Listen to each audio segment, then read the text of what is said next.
hungry and battle for the YouTube Empire. I'm your host, Chiin Ferno, and welcome back. This is what we ended off with last time, and this time I'm working on the background. As you can see, I was heavily inspired by Sailor Moon, and so I wanted this background to feel as much like something that could have come from Sailor Moon as possible. So obviously I've got my moon, and I'm working on editing that to ensure it's, I don't know, a Sailor Moon.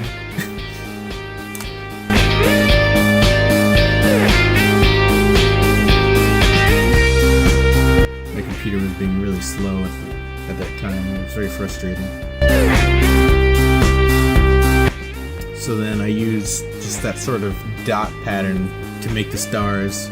And I wanted them to be kind of more realistic than the ones in Sailor Moon, which are all white, so I just kind of made them multicolored like real stars are. I mean, I guess stars aren't really rainbow, but they come in a lot of reds and like oranges and blues and stuff. And then I tried to make a more cosmic feel. When I was younger, I always used the cloud feature for my backgrounds, but now that I'm older, I use it a lot more sparingly, a lot more, I guess, advanced. Then the stars weren't looking like they were quite enough for me, so I kind of replicated them, and then they became too much, so I made them white and sort of worked on fading them out so they weren't such a big piece of the, a big part of the piece. And now I'm just messing around with the gradients and stuff that I can add on top of this. I end up making several layers of this background so that I can have a bunch of different effects on it to just kind of get the perfect amalgamation of this background that I wanted. A lot of colors and the moon being very yellow, but at the same time not being too oversaturated.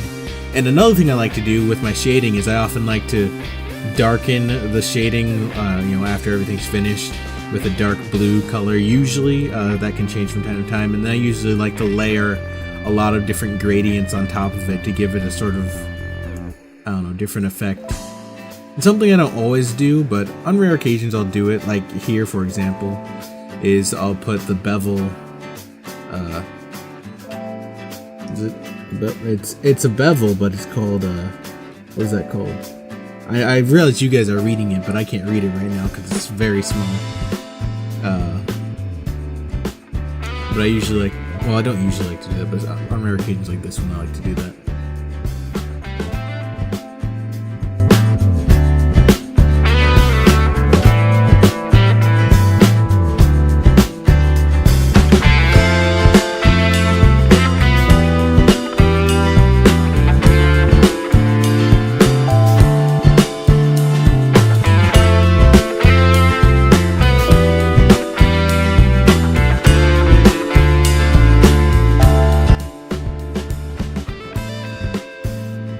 I should know, because I didn't say it earlier, that Micah has also been on a few of my Let's Plays.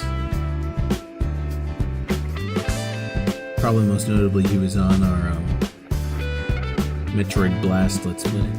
But here I'm just messing with the adjustment filters, trying to get everything perfect, and then I even went in and did specific adjustments on each of the different character assets themselves.